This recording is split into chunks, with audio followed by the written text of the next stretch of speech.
Welcome everyone.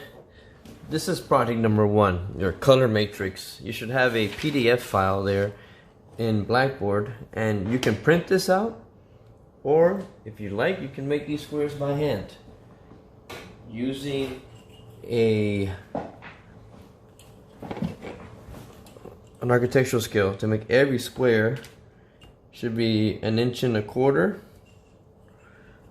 by 1 3/4 inches.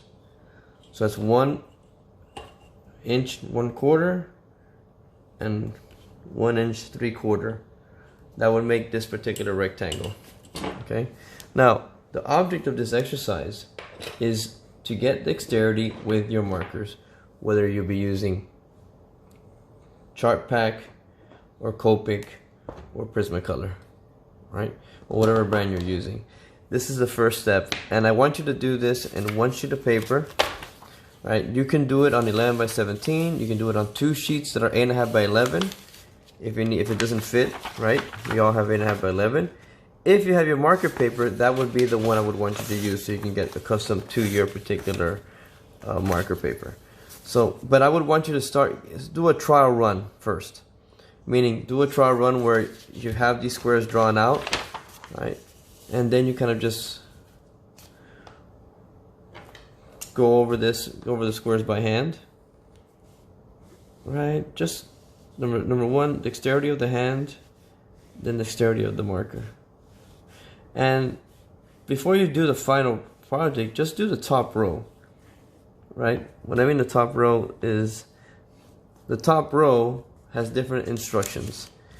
It'll tell you right here, right, to do wide strokes vertical, medium strokes vertical, thin strokes vertical, circular strokes, angled strokes, wide strokes horizontal, medium strokes horizontal, thin strokes horizontal, and stippling at the end. And that's why I want you to do the top, just to practice, and then get your marker paper and make that final one for the project that you'll turn in, that you're going to scan and show me. So take your time, put on your favorite streaming show, and have fun with this. The object of this is to create control of the marker. You're not allowed to use a straight edge, no triangle, no ruler for this, all freehand. And so this says wide vertical strokes. That's what I want to do, right? I'm going to test my wide strokes and say, okay, this is my wide stroke right here. Okay, that's it. So when you're doing your strokes, you don't go right to left. You go away from the direction of the first particular marker stroke that you did. So here's my first stroke. Then the second one's going to go right next to it. Third one, fourth one, and one to finish the square. There you go. And if you notice, I left some space down here on the bottom. Right. So maybe I got to work on that. I got to work. My starting was good. My ending wasn't so good. That part of it. My medium strokes. Now, what I don't want you to do is come in here and start filling in these blanks like that. Right, I don't want you to start doing that, because then you see a difference of color happening right there.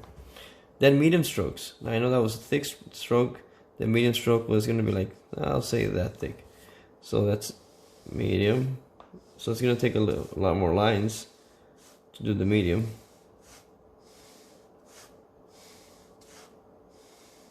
And this marker looks like it's dying. It's in its last leg. And there's the medium. And then there's a thin stroke, which is probably going to be the most tedious. That thin. So you get the idea. Thin, thin, thin, thin. Is it okay if we leave some gaps? It's okay if we leave some gaps. Right. Try not to. You can. Right. But I don't want you to go back and start going over this now like this. No, I want you to just go start to finish and pick up and pick up and pick up and pick up. And notice what's happening in this when I'm doing these strokes. I am not using my wrist. My wrist and my arm, my elbow are all moving down in that direction for this exercise. You see what I'm doing there? I wasn't doing this. It's more like the whole hand moves. The whole hand moves down with a thin stroke. Right? Circular strokes. You're not gonna lift up the marker. You're gonna plant it right here and start creating circular strokes. Right? You're not going to lift it up. You're just going to keep on going all the way through. All the way through. And not going over the edge, but getting as close to it as possible. And there you go. And you're done with that part of it. So try it at home, guys. Remember, start with a regular bond paper.